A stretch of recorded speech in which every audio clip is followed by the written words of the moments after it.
Bonjour les élèves, ben voilà, me revoilà. J'espère que je ne vous ai pas trop manqué pendant ces 15 jours de vacances. J'imagine que je vous ai manqué quand même un petit peu, comme vous m'avez vous aussi manqué un petit peu. D'accord? Donc on va maintenant corriger l'activité 12.2 sur la lecture graphique qui vous a un petit peu normalement occupé une partie de vos vacances. Alors, ici, voilà le début. Alors ici, on a une étude d'une série statistique qui s'occupe de quoi? Quel est le caractère? Eh bien, c'est noté ici. Le caractère, il est là. C'est le nombre d'enfants. Ce qu'on va étudier, c'est le nombre d'enfants dans 28 familles. On verra que ce nombre-là, il est important parce que normalement, quand on fait ici l'effectif total, eh ben, on doit trouver 28. Donc, on va quand même le vérifier que 4 plus 8 plus 10 plus 6, ben, si je fais le total, ce qu'on appelle la somme en mathématiques, ça fait bien 28. Alors mon caractère ici, je regarde ce que j'ai dans la colonne caractère, j'ai des nombres, donc il est quantitatif, et c'est des valeurs ponctuelles, donc il sera discret.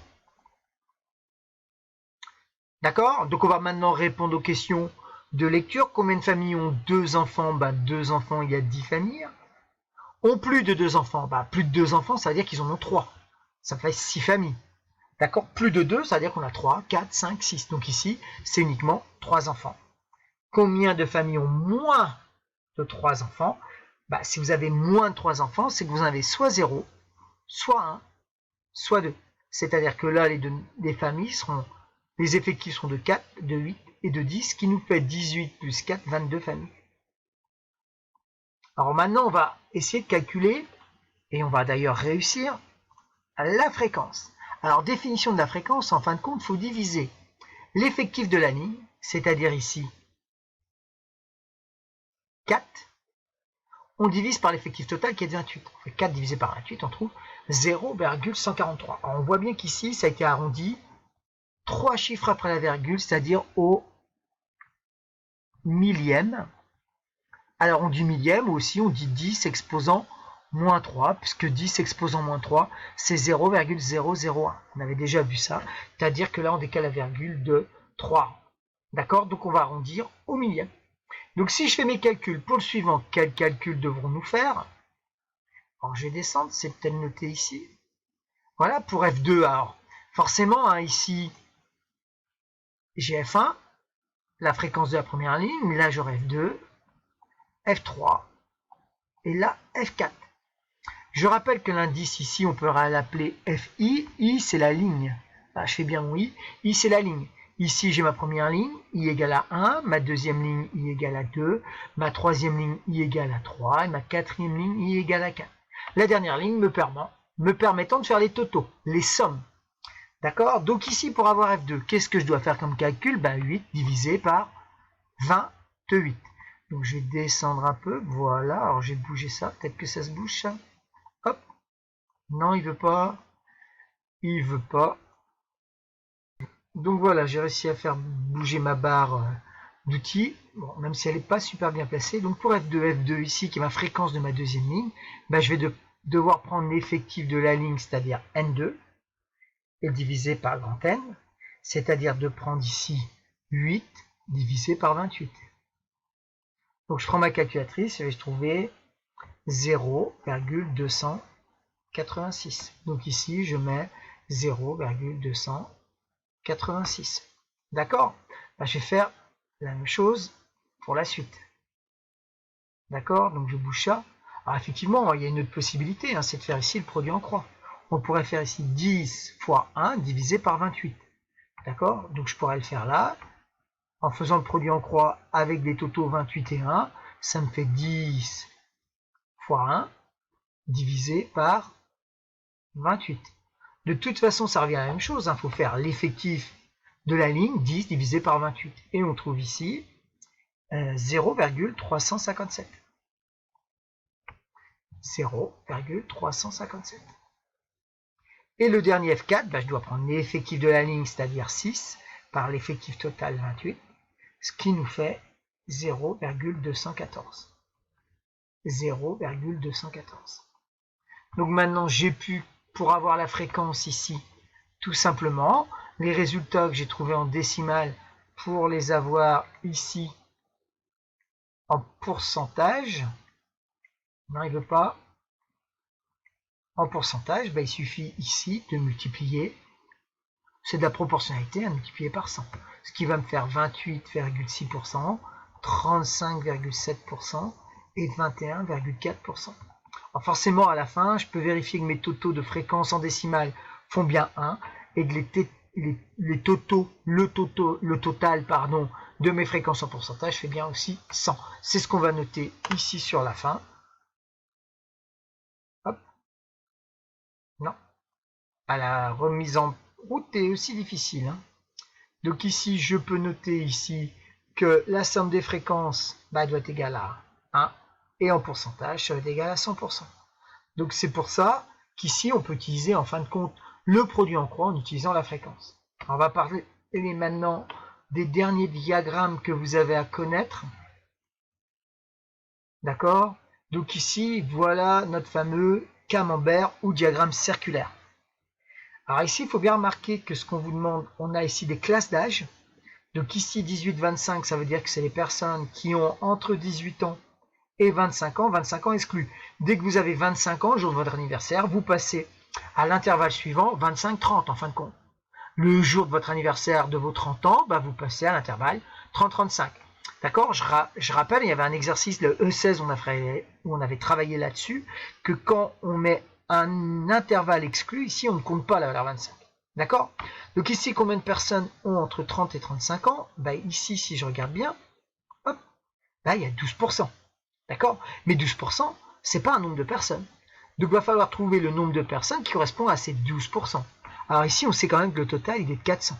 Ce qui nous permet de faire comme calcul, 400 fois 12 divisé par 100. Ce qui va nous faire un nombre de spectateurs qui ont assisté à la séance de 48 personnes. D'accord? Il fallait bien faire attention à ça, que ici, dans le diagramme, on vous demande bien un nombre de personnes. Alors, si on passe à la page 2, la page 2, qui est la continuité, on vous demande les moins de 40 ans. Alors, les moins de 40 ans, c'est qui les moins de 40 ans? Si on regarde bien, les moins de 40 ans, c'est ceux qui ont entre 18 et 25, on a moins de 40 ans. Entre 25 et 30 ans, on a moins de 40 ans. Entre 30 et 35, on a aussi moins de 40 ans. Et l'intervalle 35-40, on a aussi moins de 40 ans. D'accord? Donc ici, il faut additionner pourcentage 25, 20, 12 et 12. C'est-à-dire qu'on va ici faire le total. Donc si on fait 25, ça bouge, 12 plus 12 pour les moins de 40. Donc ici, je reviens ici, je vais faire donc 25 plus 20 plus 12 plus 12, ça me fait des moins de 40, ça nous fait 69%. Donc maintenant, il ne nous reste plus qu'à calculer 69% de 400. Le calcul, c'est toujours le même, 400 fois 69 divisé par 100. Ce qui nous fait un total de 276 personnes. Maintenant, les plus de 55 ans, c'est uniquement ceux qui ont entre 55 ans et plus, donc on est sur le dernier intervalle. Si je reviens ici, décidément, ce sera entre ceux qui ont 55 ans et 80, et ils correspondent à 12,5%. Donc si je reviens à ma feuille, donc là je vais faire 400%, je vais faire 12,5% de 400. D'accord? Donc le nombre de personnes, ce sera ici de 50 personnes. Ok? Pas de questions là-dessus? Alors ensuite, on passe à la construction ici d'un diagramme.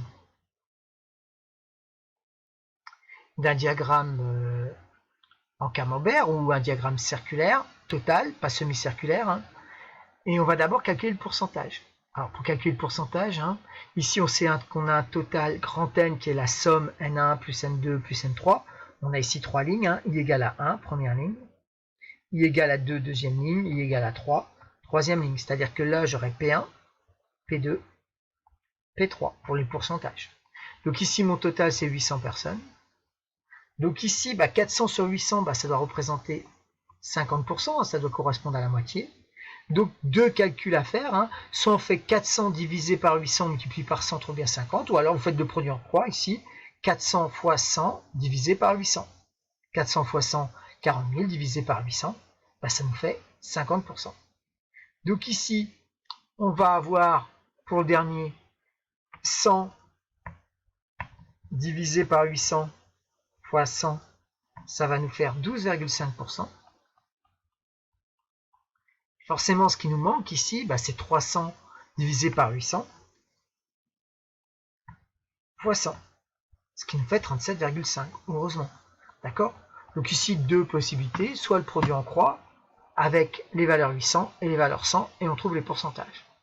Alors la difficulté, c'est de passer à l'angle. Alors il faut bien voir que ici, la totalité, 100%, va correspondre à l'ensemble de notre diagramme ici circulaire. C'est-à-dire qu'ici, ça va correspondre à 360 degrés. Alors, première possibilité, c'est le produit en croix, tout simplement.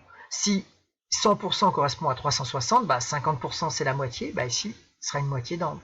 180 degrés. D'accord? Donc là, je peux faire le produit en croix. 50 fois 360 divisé par 100, je trouve 180. D'accord? De la même façon, ici, je peux faire 12,5 fois 360 divisé par 100, je trouverai 45 degrés. Okay? Et forcément, le dernier, je ferai 37,5 d'accord, fois 360 divisé par 100. Donc si je fais le calcul, 37,5 fois 360 divisé par 100, je trouve 135 degrés. Donc ça, c'est une première possibilité. Autrement, ce qu'on peut faire ici, c'est calculer le coefficient de proportionnalité. Alors, je rappelle comment on calcule un coefficient de proportionnalité. Il suffit de diviser la grandeur du bas final. Alors là, c'est pas du bas, ça va être la grandeur de côté. Et là, il veut pas aujourd'hui. Bon. Hop. Voilà. La grandeur de côté final, ici, c'est 360. Qu'on va diviser par 100. On trouve ici un coefficient donc de 3,6 divisé par 100, je décale virgule de 2 rangs.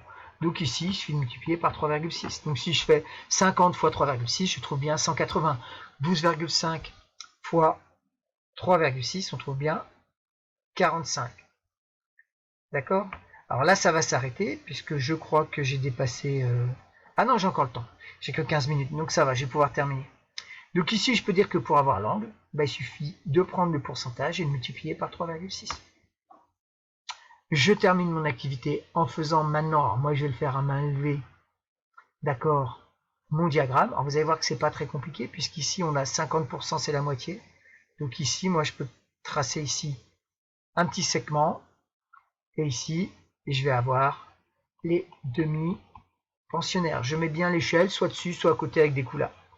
Ensuite, 45 degrés, bon, ici j'ai un angle de 90. Je mets mon pointillé parce que j'en ai pas besoin. 45, ça va être la moitié. Allez, je le fais à main levée, à peu près. Et là, je vais donc avoir à 45 degrés. J'ai donc les externes. Donc ici, je peux mettre les externes. Et ici, je vais avoir les internes. Donc voilà ici mon diagramme circulaire. Bon, si vous avez des questions, on se rejoint sur Discord ou je vous donnerai un autre lien sur la classe virtuelle du CNED. Je vous remercie.